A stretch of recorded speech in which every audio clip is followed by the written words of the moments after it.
Boombox.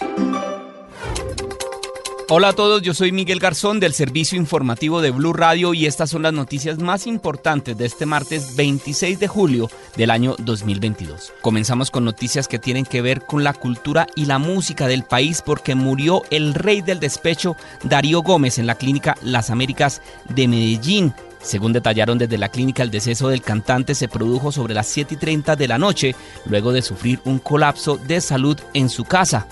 Tras el ingreso al centro médico, fue llevado a la sala de reanimación, en donde se le realizaron maniobras avanzadas de resucitación cardiopulmonar sin que dieran resultados. Paz en la tumba del maestro Darío Gómez.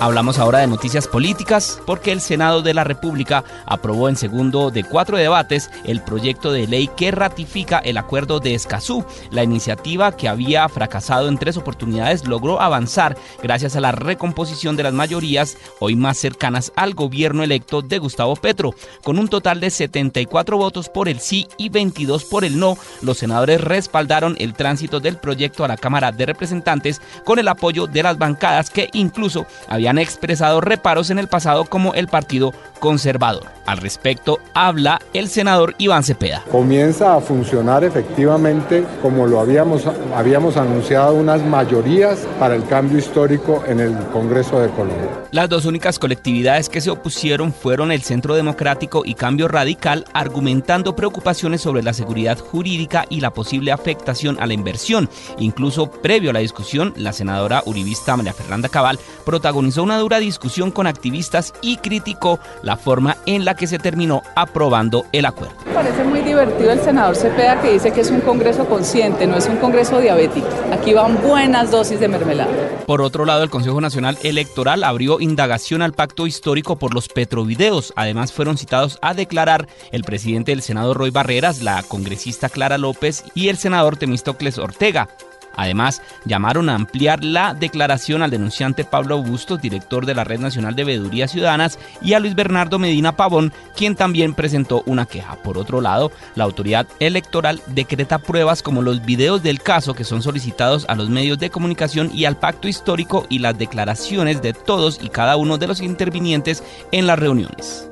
Mientras, la vicepresidenta electa de Colombia, Francia Márquez, se reunió en Sao Paulo, en Brasil, con Luis Ignacio Lula da Silva para conversar sobre la coyuntura latinoamericana y mundial, elecciones y las perspectivas del futuro gobierno que encabezará Gustavo Petro. Abro comillas: queremos establecer un diálogo fraterno con líderes políticos y sociales en temas de paz, igualdad, cambio climático y justicia social en la región, indicó la vicepresidenta electa colombiana en sus redes sociales. Hablamos ahora de orden público porque el ejército confirmó que guerrilleros del ELN trataron de atacar una base militar en el sur del Cesar con un camión lleno de explosivos. La vía entre San Alberto y Aguachica estuvo cerrada mientras expertos activaban de forma controlada los cilindros bomba. Habla el coronel Ciervo Tulio Roa, comandante de la 5ª Brigada del Ejército. Logra destruir de forma controlada 8 artefactos explosivos y 8 medios de lanzamiento. Los artefactos explosivos son cilindros de 25 libras, rellenos de explosivo R1 de alto poder.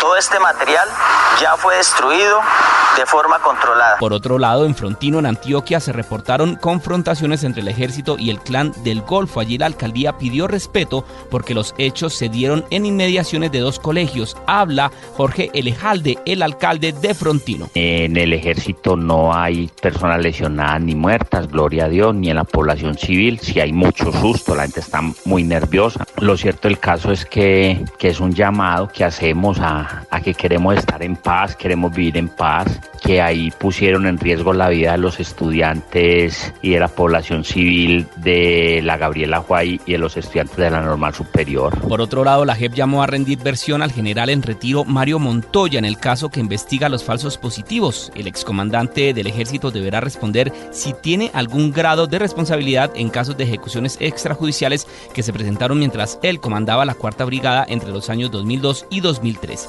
El llamado se da después de que Montoya fuera mencionado en 2 informes informes de la Fiscalía sobre estos casos y en 3 más que entregaron las víctimas a la JEP, así como la versión voluntaria que ya rindieron 16 militares ante esta jurisdicción. Habla Sergio Arboleda, representante de las víctimas. Nuestra postura va a ser un poco de exigir verdad plena, porque es la segunda oportunidad que tiene para aportar a la verdad, y de no hacerlo sería nuevamente un motivo para que se excluyan los beneficios que la justicia transicional le otorga. Por otro lado, la ONU le dio el sí a la propuesta de paz total de Gustavo Petro y expresaron su preocupación por el recrudecimiento del conflicto armado en el país. Habla Juliette de Rivero, la representante en Colombia de la Oficina de la ONU para los Derechos Humanos. Y esto se debe a la falta de implementación del acuerdo de paz y a la falta de adopción de una política de desmantelamiento sobre la cual el Estado y el gobierno hubieran podido avanzar en este periodo. En noticias judiciales, Enrique Vives Caballero pagará 7 años y 6 meses de prisión domiciliaria por arrollar a 6 jóvenes en su camioneta en Santa Marta. Esto se conoció luego de la audiencia de aprobación del preacuerdo firmado entre Caballero y la Fiscalía, que se realizó en el Juzgado Primero Municipal del circuito de esa ciudad. Habla Rodrigo Martínez, abogado de las víctimas. Tiene una pena de 7 años y 6 meses para el señor Enrique Vives en su lugar de domicilio. Dentro de los términos legales y dentro de los términos de la audiencia no hubo oposición de ningún tipo por ninguna de las partes. En información económica, según el DANE, es altamente probable que en julio tengamos una inflación de 2 dígitos, o sea que pase de una inflación de 9,67% en junio al 10% o más en julio, de acuerdo con el director Juan Daniel Oviedo. Prácticamente da por hecho que el próximo 5 de agosto estaremos presentando en el país una inflación de 2 dígitos. Hablamos ahora de la viruela del mono porque desde el gobierno nacional señalaron que se alista una amplia pedagogía en el país para que se concientice a los colombianos sobre la afectación de la viruela luego de que se tomara la determinación de que es una enfermedad de alto riesgo por parte de los organismos de salud internacional.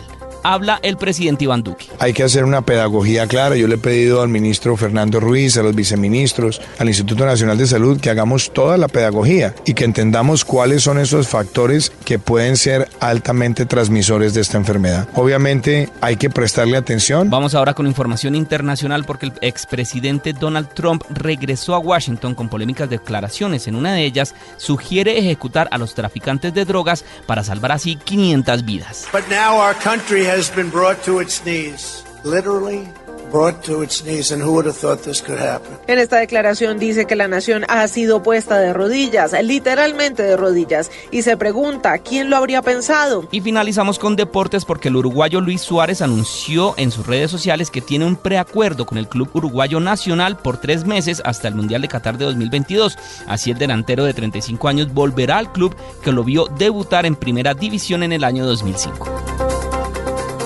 Hasta acá esta actualización de noticias. No se les olvide que todos los detalles los encuentran en www.bluradio.com. Tampoco olviden hacerle clic a la campanita para futuras actualizaciones. Boombox.